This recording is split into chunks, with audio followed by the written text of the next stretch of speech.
Hello Anantapur, welcome back to my channel. All of you good morning అండి. ఈ video ద్వారా Anantapuram market యొక్క prices information share చేస్తున్నానండి. ముందుగా ఈరోజు డేట్ వచ్చేసి 10వ తేదీ జనవరి నెల 2026వ సంవత్సరం. అండ్ ఈ రోజు ప్రైజెస్ తీసుకుంటే గనక అంటే సేమ్ టు సేమ్ అని కాదండి, ఇంకొద్దిగా తగ్గింది అని చెప్పొచ్చు. అండ్ సంక్రాంతి ఫెస్టివల్ ఉంది కదండి, ఆ ఎఫెక్ట్ అనేది ఎక్కువగానే పడుతుంది అని చెప్పొచ్చు ప్రెజెంట్ ఉన్న సిచ్యువేషన్లో.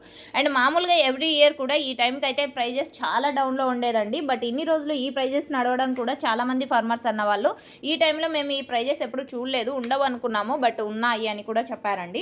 సో ఓకే ఫ్రెండ్స్, ఇక ఈ రోజు వచ్చేసి అనంతపురం టొమాటో మార్కెట్ స్టాక్ వచ్చేసి చాలా ఎక్కువగానే తగ్గింది అని ఆల్రెడీ స్టాక్ ఇన్ఫర్మేషన్లో తెలియజేశాను. అండ్ 7 గంటల 15 నిమిషాల వరకు జరిగిన ఆక్షన్ ప్రకారం తీసుకుంటే కనుక హైయెస్ట్ ప్రైస్ 300 రూపాయలండి. 300 rupees now super top in Anantapur tomato market. ఇక యావరేజ్ విషయానికి వస్తే కనుక 100 రూపాయల నుంచి 280 రూపాయల వరకు టోటల్ మార్కెట్ అనేది ఎక్కువగా జరుగుతుందండి. మీరు గమనించగలరు, మార్నింగ్ జరిగే యాక్షన్ కంటే ఆ తర్వాత జరుగుతున్న కొన్ని మండీల్లో ఇంకా ప్రైస్ అనేది స్లో అవుతూ వస్తుందండి. సో ఒక్కొక్క మండీలో ఒక్కొక్క రకంగా యాక్షన్ అండ్ ప్రైజెస్ నడుస్తున్నాయి అన్నమాట. సో ఇది మీరు గమనించగలరు. అండ్ ఓకే ఫ్రెండ్స్, ఈ ఇన్ఫర్మేషన్ యూజ్ అయింది అనుకుంటున్నాను. Thank you for watching this video.